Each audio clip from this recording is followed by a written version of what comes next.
Hi guys, welcome to Future Proof Tech. My name's Jake Sinfield and today we're going to be looking at the Google Nest battery powered doorbell cam.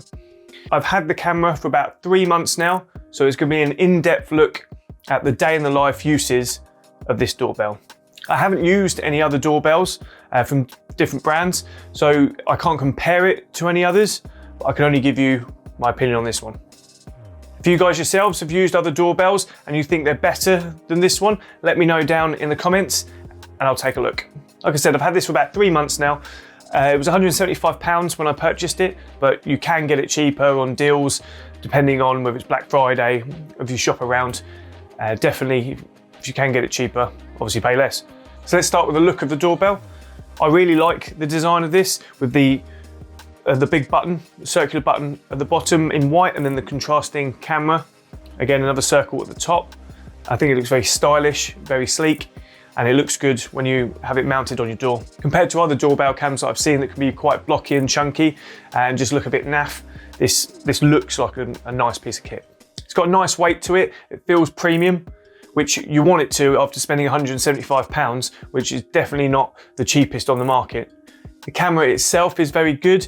I haven't had any issue, even in varying lights, whether it's night or day, in distinguishing between different people and different faces, whether I'm watching the live feed or the recordings.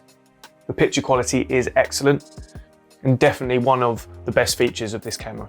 Which then leads on to the battery life. You need to make sure with this doorbell that you go into the app and change the settings and sort out your geofencing. If you don't, it will be set to just record any movement from anything in its field of view. So that's pets, dogs, the wind if it blows too hard, cars driving past, and your battery will just be completely drained and probably only last about a week. If you use the app to personalize your parameters and what the camera is going to notify you that it's seen, like turning off animals and turning off vehicles, your battery life is going to last a lot longer. It'll go from a week to maybe 3 weeks between charges, depending on how busy your door is, whether you have a lot of people coming and going in and out of your house, whether you receive a lot of parcels. You could even push it up to a month for anyone with a low traffic door. So the battery life is okay. Like I said, my use case, 3 weeks is perfectly fine. It takes a couple of hours to charge through USB Type-C, so it's not the end of the world. Just make sure you're at home, otherwise you won't have a doorbell when you're trying to charge. The audio quality is really good. You can two-way communication between the doorbell and someone on their phone, or if you're out of the house, or a smart home device when you're inside the house. It's very clear, you can distinguish between the voices, you can have a proper conversation with someone. Someone's at the front door. Hello? Hey, it's me, open up, it's cold. And even if you don't want to talk to someone, there are automated options that Google has set in place that you can just click and the doorbell will respond with that notification. Just a sec, we'll be right with you. I really like this feature. I think it's very good, it's very useful, and I use it a lot of the time, especially if I'm having parcels delivered. You can talk to your delivery driver if you're not at home, just ask him to leave stuff in a desired location or with neighbours. Installing and setting up this doorbell is very simple, and I've got a video for that I'll link at the end of this one. So when you finish this video, click on that and you'll be able to see how simple it is to install this. The app itself is fairly straightforward. It's easy to navigate, the same as most other Google products. If you've used other Google products, then this works with Google Home and you can run everything through that app. So Google, with all its wizardry, with this doorbell, allows for face identification. The doorbell will scan your face and then you assign that face to a name of a person through the app, and therefore going forward it will remember that that person looks like that face. It takes a little bit of tweaking and getting better because sometimes, especially with siblings, it can confuse faces.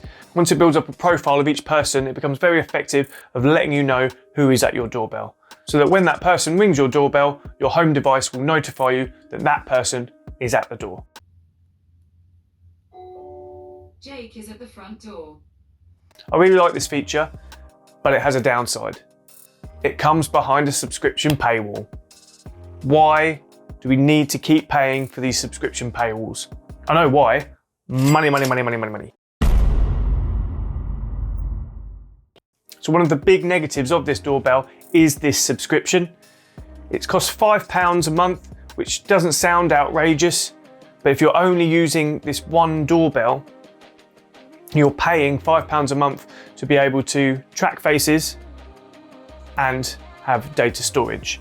The app will only hold up to a week of videos and footage if you haven't got this subscription. So with this subscription, all of your videos are backed up that allow you access to it for 30 days. Or you can pay the higher price premium and get 60 days. Why do you need 60 days? I don't know. Just take the footage off and store it on your PC. But if you want to pay for that, that is something that is there. But I've been told a lot of other companies do this for free. So why Google is money grabbing when you're paying £175 for the doorbell in the first place, I just find unreasonable. I have been running the doorbell without the £5 subscription, but it just isn't as good or as effective as what it is with the subscription. But it's entirely up to you. If you don't need to be able to save your footage, you just want to be able to live watch and go back a couple of days if you need to, and you're not bothered about face identification, then by all means do not pay for this £5 service, because that's all it's giving you. But on the flip side of that, if you do have multiple Google products, like other cameras around your house or outside, you'd only pay the one £5 subscription for all of the other gadgets that you use. They're not an increased cost per gadget. This option then becomes more appealing if you do have the multiple devices, but with just the doorbell, it's hard. But if you can pay the £5, by all means, it is good. Another downside is the notification process to your phone. Someone comes along and rings your doorbell. They stand there for a couple of minutes. You finally get a notification. So you go and look on the live camera. They've already left. It is far too slow between the time someone presses the bell and you get the notification. Even when you're in your house, by the time they press the bell and it rings on any of your devices, they could have left. It is obviously a lot quicker for the home devices than it is on your phone not being at home, but it's still far too slow. It needs to be sped up. I use a Google Home display, but it is the first gen version, and that is the slowest at responding to the doorbell. And that's the one you want to be able to respond the quickest, so you can use it to see who is at your door without having to get up. Or you've got to get your phone out your pocket and have a look. If you've got just regular Google Home devices, Google will just notify you that someone is at the door, or if you've got the subscription, that person that you have assigned is at the door. I don't know if this is just an issue because I've got a Gen 1 display. If I bought a new display recently with the newer upgrades, it would run a bit faster and work a bit better. I'd have to wait and see and get a new display and then let you know if that improves anything. There is also the frustration of your home device's volume setting. You cannot set a set volume for your doorbell.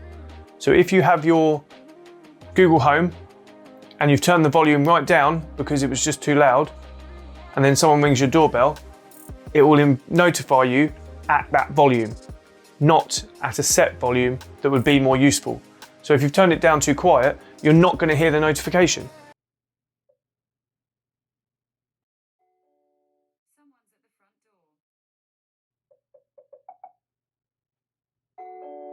Someone's at the front door.